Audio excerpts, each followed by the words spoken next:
over 25 years in the event business, I've met some incredible individuals, been part of many life-changing moments, and come across some really crazy situations.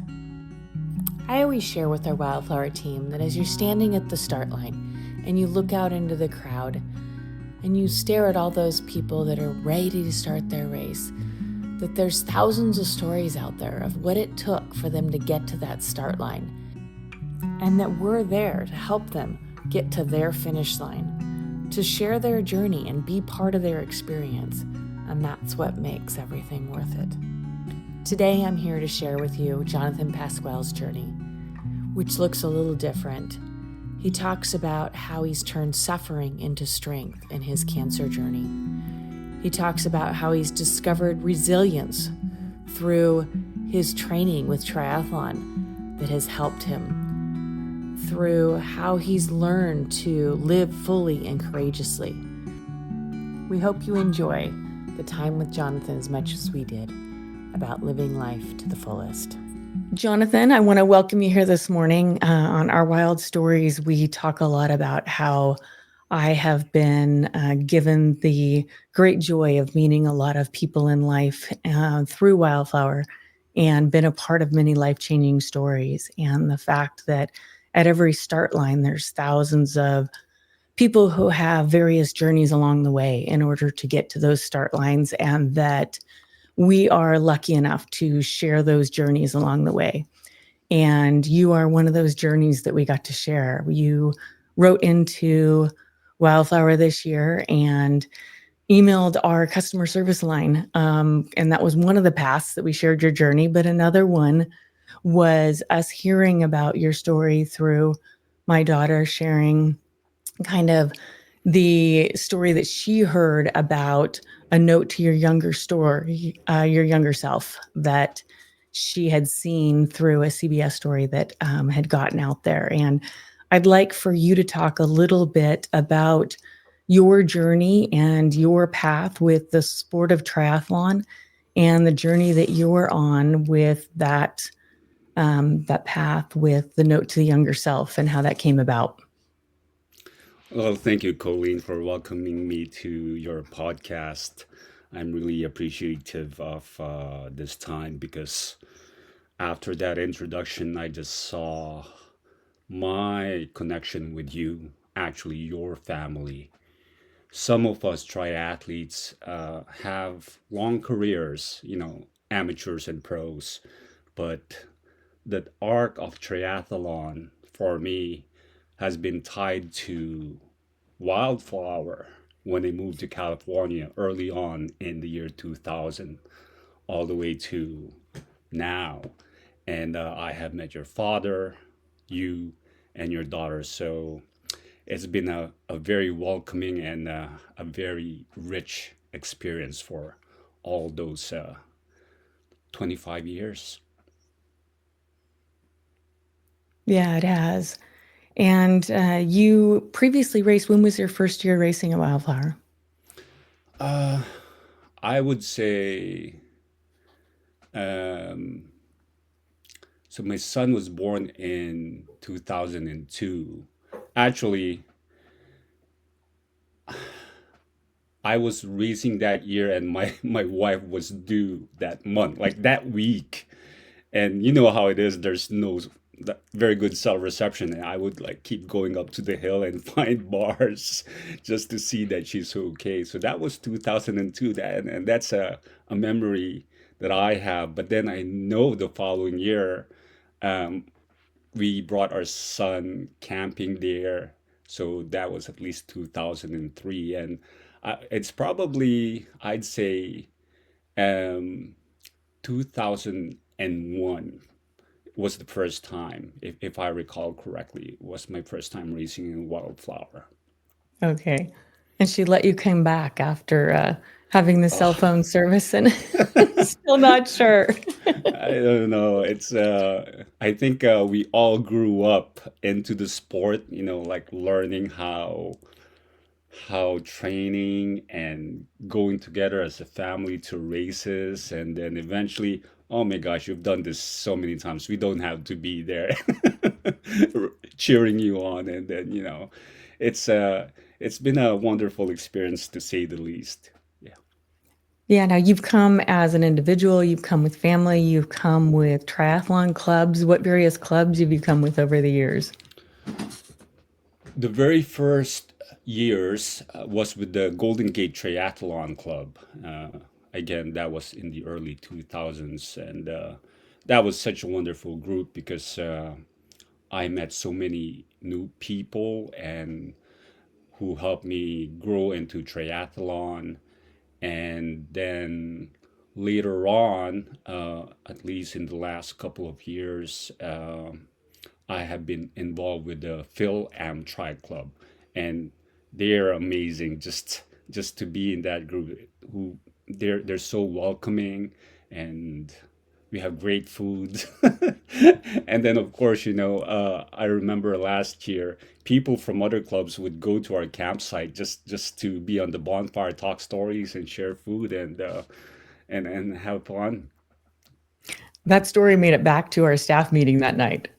Oh, Literally, really? people were talking about the fact that everybody was going up to the Phil Am group to go ahead and go to their potluck. Everybody was talking about the fact that everybody in the whole campsites was like, everybody's going up to this campsite that's talking about the food and how great it is up in this area. Yeah, So it's you guys were a wonderful. little infamous at our Oh, yeah. committee meeting that night.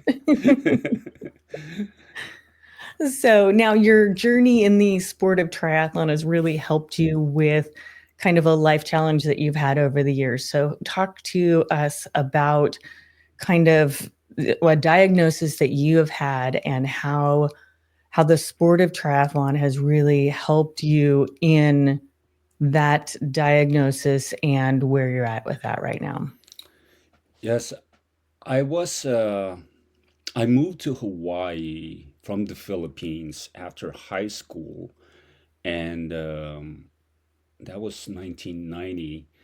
And I believe the first time I did a triathlon was in Oahu in 1999, called the Tin Man Triathlon. And I still have that photo of me posing with the mascot who's dressed as the Tin Man from The Wizard of Oz. So that was in the Magic Island of Ala Moana, and that race is no longer with us. It's been gone for several years now. But from there on, I actually just swam a lot on my own, and I lived in the west side of the island near this place called Ko'olina. There are four lagoons there, and for some of your listeners, they probably know it as a place where they have the Disney resort, like Aulani and the Four Seasons. But when I was there, like in the early 90s, there was one hotel. There was nothing there. So every afternoon, I would swim one lagoon, run to another, swim another lagoon, then run to another, like all four. Eventually, I progressed wherein my workout would be swim, run, swim, run, swim, run, and then swim all the way back, going through the four lagoons again. Mhm. So actually, I was doing the sport of swim, run way back then, and I did, and it's now a recognized sport. And I'm glad I was able to actually participate that in the later stages of my athletic career. But then what really propelled me to do more of the triathlon was seeing the newscast of Dick and Rick Hoyt crossing the Ironman World Championship. And I said, my God, what an amazing bond between father and son, and the inspiration that instilled in me said, to, I said to myself that maybe I can do something like that, and not just a triathlon. I wanted it to be an Ironman distance triathlon, and I wanted it to be um, Ironman Kona. So that's how I started as far as my triathlon career. And in the year 2000, I moved to California, and that's where I really um picked up the sport. I became part of the Golden Gate Triathlon Club. Santa Cruz Sentinel Triathlon was my first triathlon here in Hmm. California. And then there were the races that your father had, like Treasure Island Triathlon, um, and Escape from Pacific Grove Alcatraz, Triathlon. Yeah. Pacific Grove. Those races that you were involved in. And I was first diagnosed with a brain tumor in 2007. Now, um, at that time, that would have been uh, I was training for my third Ironman distance triathlon, but that brain tumor, January 2007, I I went through surgery, and like 3 months later, after seeing my surgeon, I said, "Hey, I signed up for the very first Ironman Louisville in Kentucky, inaugural, and I asked my friend to sign up with me. Now I really feel responsible because he's never done a Ironman before, and he's been training, and I want to be there for him. So, even though the cancer was removed, the tumor was removed, I felt like I needed to come back. So when I was told that I can train, and I had like 3 months to train for this, um, I said, I'm going to do this, and I think I will have a clean slate if I cross that finish line.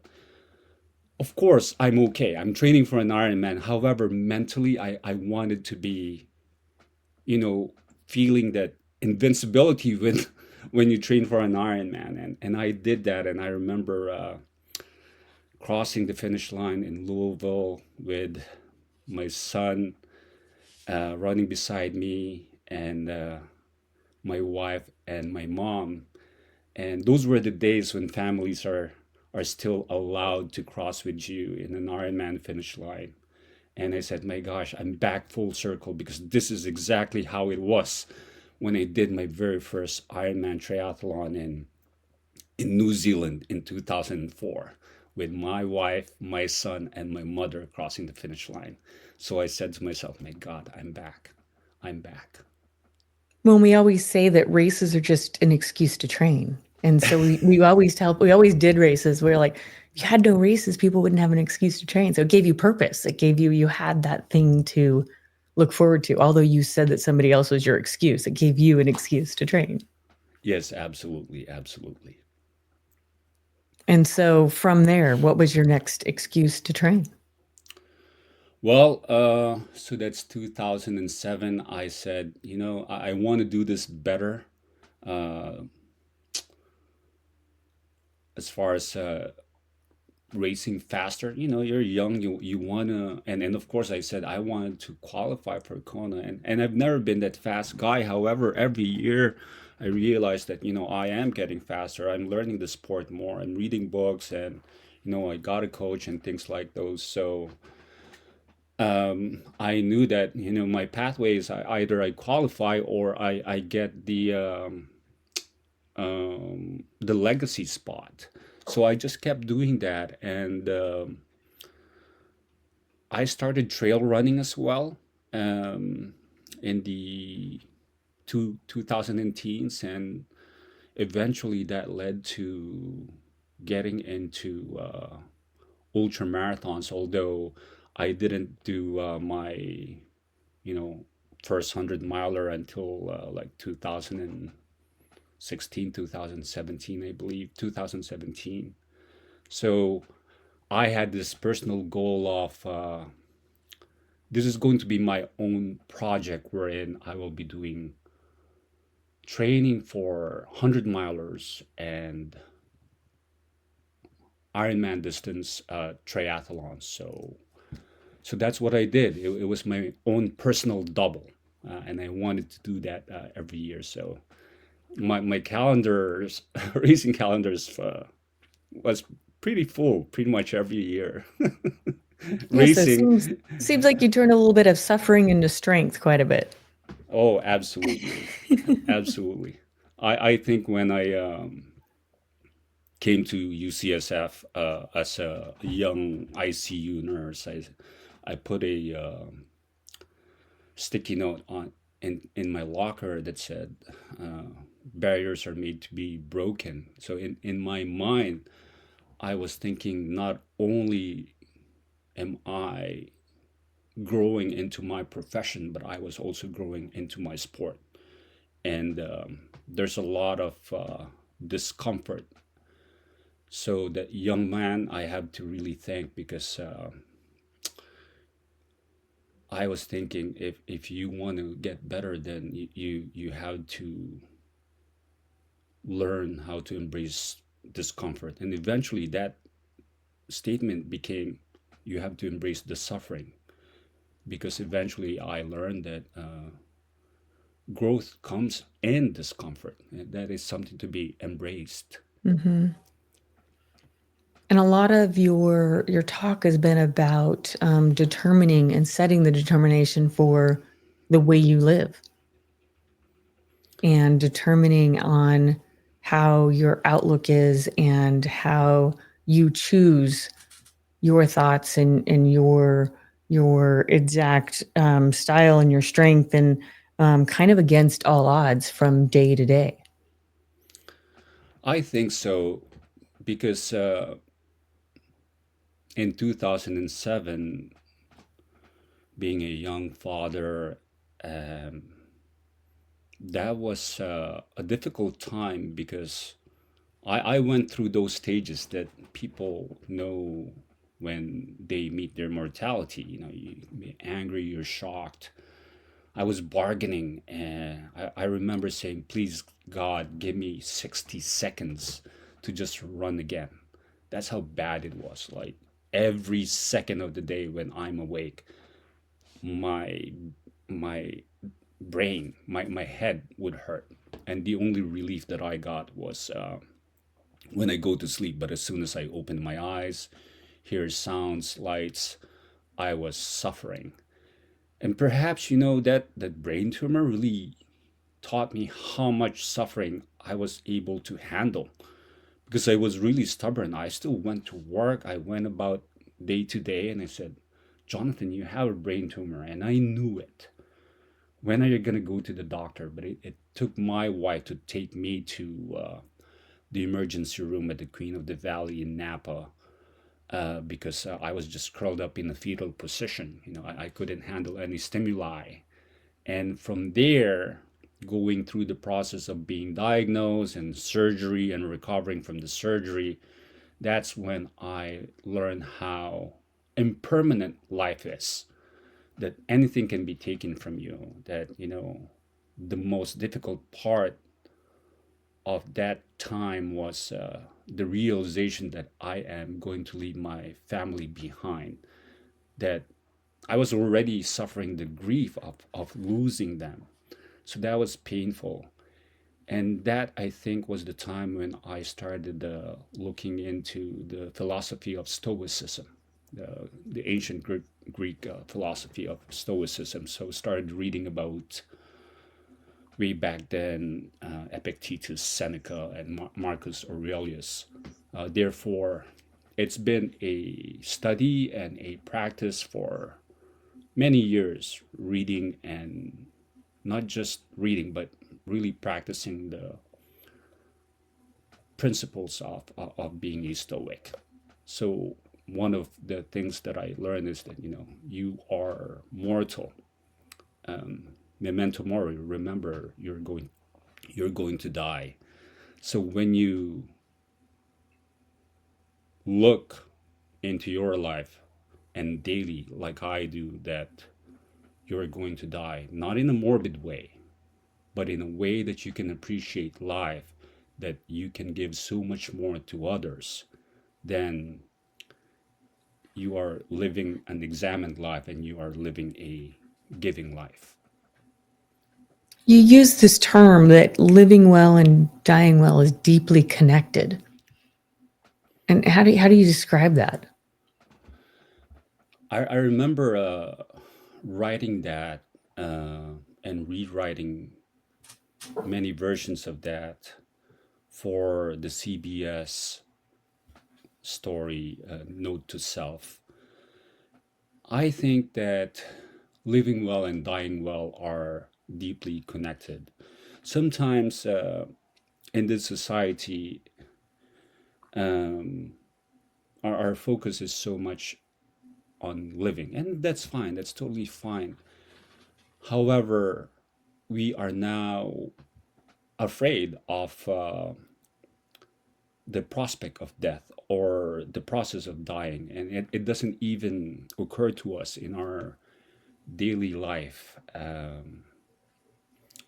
And that really influences your day to day life, such that when you are met with injury, chronic illness, injustices, and your own mortality, in essence, you have not prepared. And I think that's what I've done just by reading this ancient text, that when you are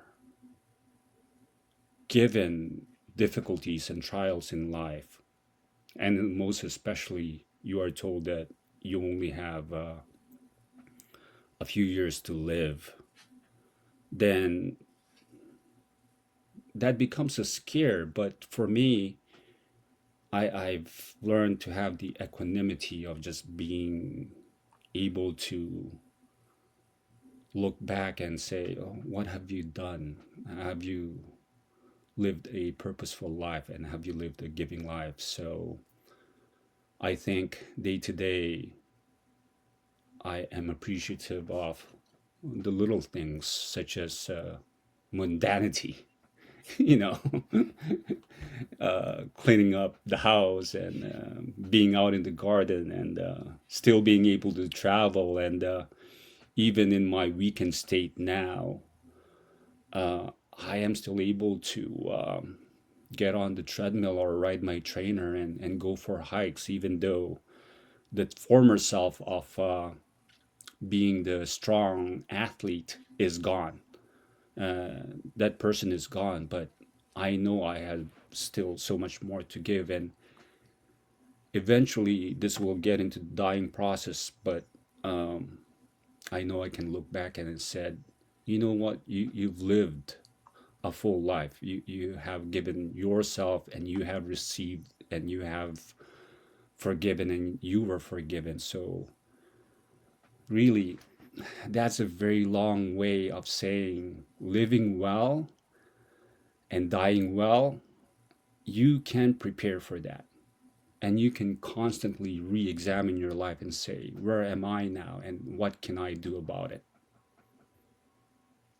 And one of the things that you're doing in your treatments is you're getting outdoors and you're hiking, and you said that that's brought you peace. And even with your hiking, you showed me last time you have something that's it's almost like a Mad Max thing. It's helping you hike, and that was great for me to be able to see that you had that ability, and you're finding ways to be able to get outdoors and to be able to find that peace outdoors. So, what are some of those things that you're doing? Yeah, just a bit of a background. I was diagnosed with stage 4 mediastinal paraganglioma in March 2002 while I was training for the Ironman Road Championship in Kona for 2022. So I went through. Now, paraganglioma is a very rare cancer. Like 2 to 6 people out of 1 million will be diagnosed with paraganglioma. And mine is right here in my chest. It's about 8.7 centimeters. So that's big, and it's compressing my superior vena cava. And that's why my symptoms back then, I was short of breath, even with short runs, and I would go upstairs. I would be so short of breath. I would get dizzy when I stand up from a sitting position, and I would be gasping for air at night, and wake up. And in the mornings, I would look into the mirror, and my face is so swollen, even though my body was leaning up when I usually train for an Ironman.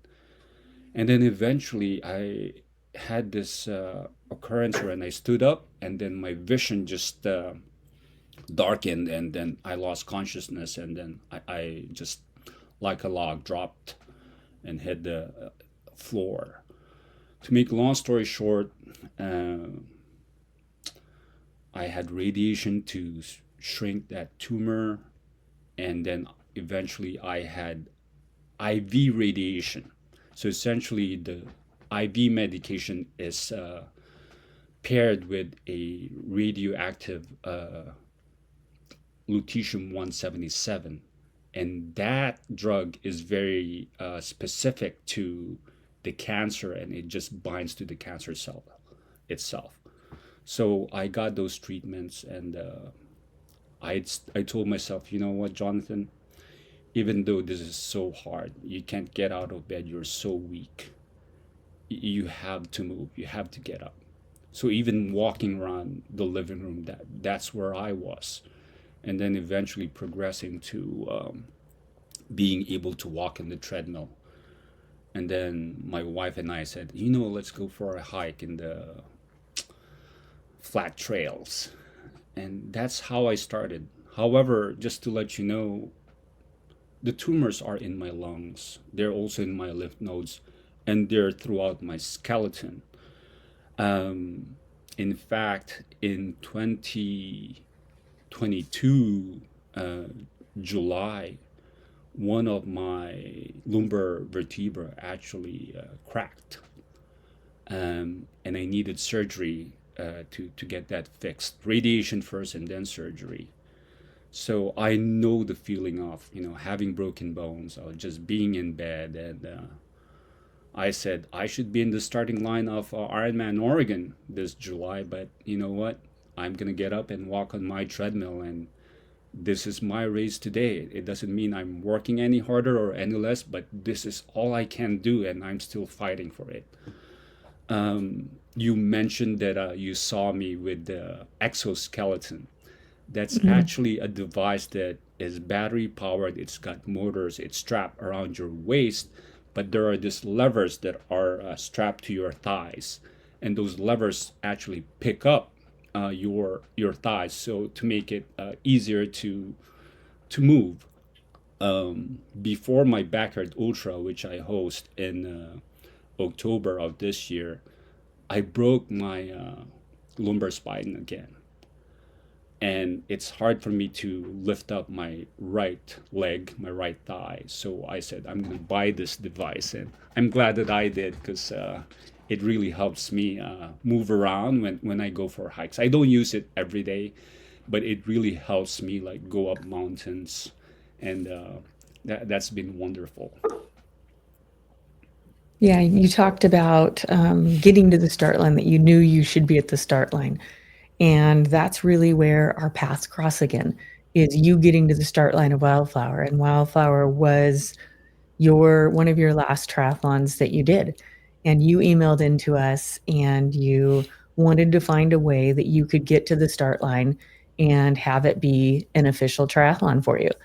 And so you and I worked together, and we found you knew my little way of saying, I will find a way. And so we figured out that we could make a wave, for a non-competitive wave for you. And I found a little kind of way in the system that if I had it be the last wave, that I could even have, since I always have paddle boarders that follow in my last wave, I was able to have paddle boarders right there behind you. So talk a little bit about your feeling at Wildflower. I was blessed enough to be able to stand right alongside you and start you, and be able to be there as you started that race. And I will forever be thankful to walk alongside you to your start line and be able to actually start your wave for that race. So talk about getting to the start line of Wildflower and then the race, because anxiety was one of the things that you dealt with, and you emailed me afterwards and said that it was a great experience for you. So I'd love to hear about that. Yeah, thank you so much. You went above and beyond to accommodate my needs, and for you to stand beside me gave me much calm that I know that I will be safe, and that your paddleboarder was beside me, behind me, while I was swimming. I got to Wildflower thinking that I would be doing the full distance because I signed up early on in 2024, and I said, you know what, I finished Ironman Kona October 2024. God willing, I can continue my races as best as I can. But I've actually stopped treatment January of 2024 with the radioactive IV treatment that I mentioned earlier. And that's one of the things when you're in cancer treatment is that when you are not having any treatments, you feel great. So I timed it perfectly. So I kept training and I got stronger because I didn't have any side effects. But at the same time, I knew that when you don't have treatment, cancer is relentless. So disease will progress. So in December, I actually got sicker. I was in the ICU. I developed pulmonary embolus. Those are blood clots in your lungs and clots throughout my arm and my neck. And those had to be removed. And I am on blood thinners now. So I, after leaving the ICU, I was still okay, but I think on my own, I did the double dipsy with friends, just run and hike. And I told myself, Jonathan, I think that was February, Jonathan, your racing days are over because I just knew the difference. I was just struggling. And that's why I emailed you guys and I said, can I change it to Olympic distance?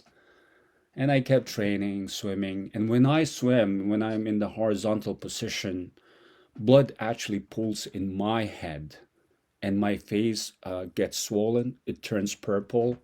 My tongue swells up and it gets harder and harder to breathe. There's actually footage of me coming out of Ironman Kona, and you would not recognize me because I have this purple face and it's so swollen you wouldn't even recognize me. And in fact, I had 2 minutes to spare before the swim cutoff. So I knew swimming in Wildflower would be the most difficult thing. And eventually I emailed you again and said, I think I'm going to do the sprint distance because this is just too hard to swim. And that's when you stepped in and gave me the reassurance that, and permission. Thank you so much to have a swim buoy because I have to stop from time to time, hold on to the buoy so that I can catch my breath. And just because you provided somebody to follow me on the paddleboard, I never was anxious.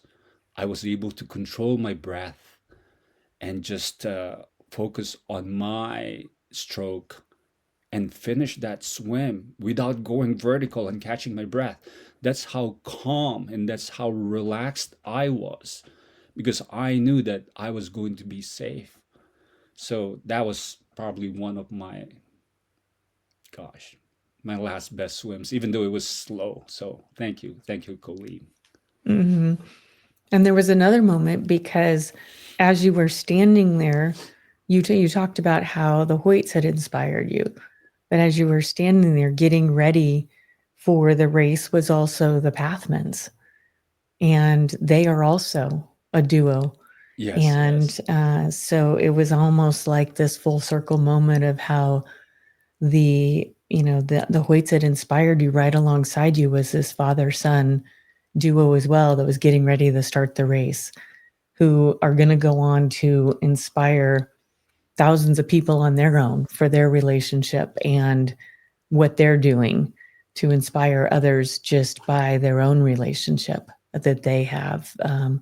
And it was neat because I was also there alongside being able to start them as well. And that's something that's so important because I always stand at the start line and I tell our staff, and this year being able to stand along the start line and tell my son and my daughter and look up into, and, look at the launch ramp and be able to say, up there, you will see thousands of stories of how people got to this start line. And I want you to know that you're a part of every one of these jerseys on how they're going to get to the finish line.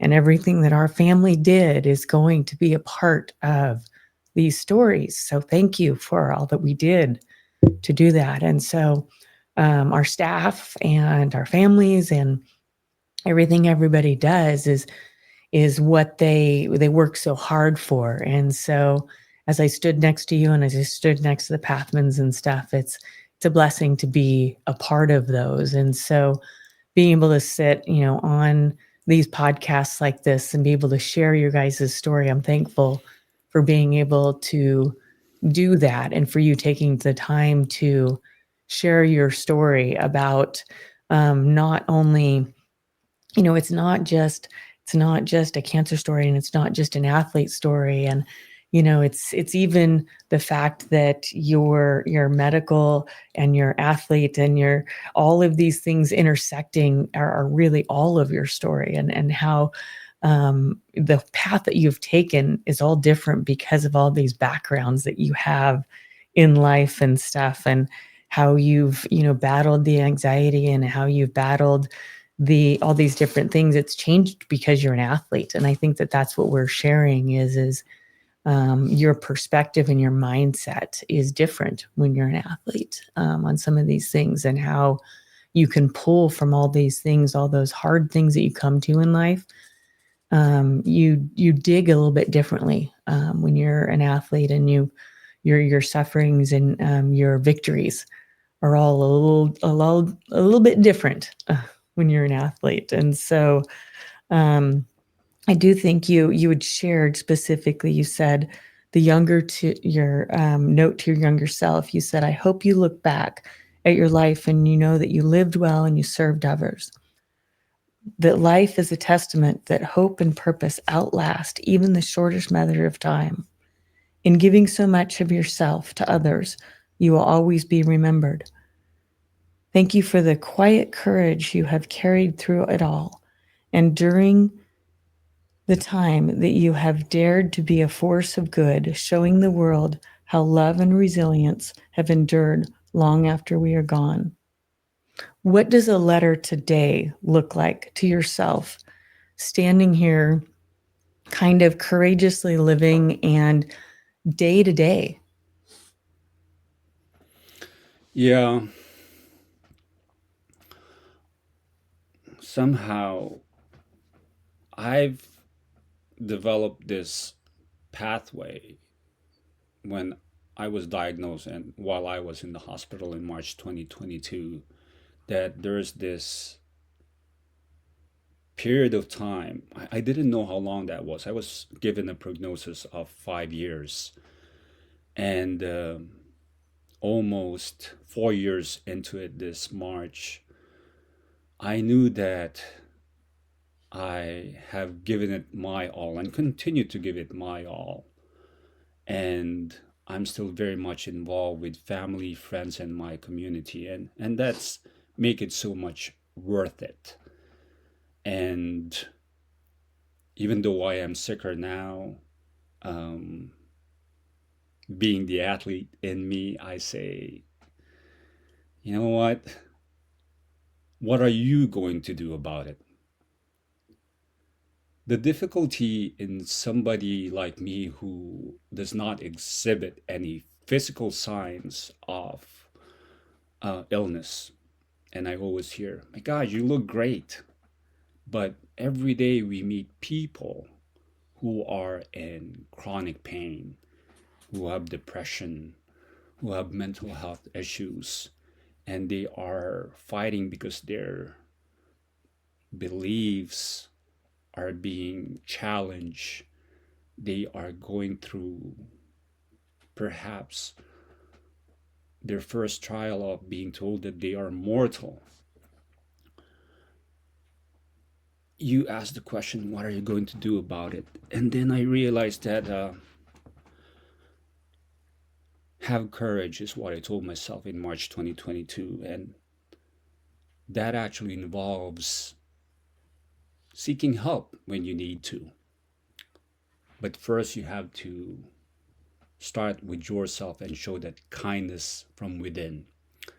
And the greatest power of kindness, I believe, is being able to share it to others. And that is how I now have this very supportive community, not just in sports, that continue to help me whenever I'm down. So I think that I can look back within this last 3.5 years, and I can say, you know what, I'm still trying. The last several weeks, in fact, it's just been hard even to get up. I said, I'm tired of being sick. You know what? I I like movement and medicine. That kind of medicine movement has always worked for me. So I start little.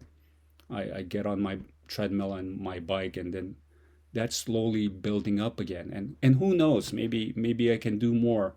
But regardless, whatever the outcome may be, I think I already have the answer, right?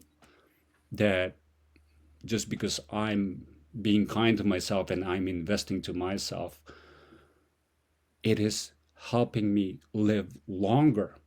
And I believe that as a medical person, that all of this exercise, good nutrition, and good rest is helping me live longer, as well as living very well, being involved in my community still, Mm-hmm. and traveling and meeting friends. And there'll be a time when even that is lost, and I'm okay with that, and I'm preparing myself for that. Yeah, I think community is always been at the core of Wildflower and at the core of what has been so important to our family. And it's one of the reasons that I worked so hard to bring Wildflower back, is because I missed the community, not only, the triathlon community, but a lot of those people that were a part of Wildflower. Those were my friends and family that came from all over the world to help me put the race on. And I miss seeing them. I miss seeing them Yes. every single day, because we were in all aspects of life and stuff like that. And so, a lot of this stuff, the race itself is, I mean, it's a race, but it's more than that, for me, and for, it sounds like for you, with the Phil Am group that you were able to enjoy the weekend for. And I think you hit a lot of things there, that your story now, and that's what I wanted to be able to share today, is our life is full of chapters, and this is a chapter that you're going through now, and this is a chapter that I'm going through now, and it's a Wildflower chapter. And I'm glad we were able to sit down today, and it is a wild story. It's all part of a wild story that we're able to share. Yes. Yes. And I'm thankful for that. I'm thankful that you were able to spend your time today going through that. And it's about family. It's about faith. It's about community. It's about people. It's about kindness. It's about all those things that helps us live well from day to day. And I thank you for sharing your story. I hope that just as you've been inspired to do things to live well, from day to day, those little inspirations that people don't even realize that they've given you, I hope the little words you've said today that can inspire others to live well and to do things that they can get the help that they need. So thank you. Thank you for being a part of our wild stories. And I hope that we again can meet at the the start line, even if it's standing side by side on the dock and helping us start another group of people, and you get to overlook and see all the people getting ready to start their journeys out for their race in 2026. So continue to stay in touch. I know we will, my friend. Thank you. As Thank you we so move much. forward. So thank you for your time today. And thank you, everybody, for listening to our wild stories. And stay tuned for the next episode.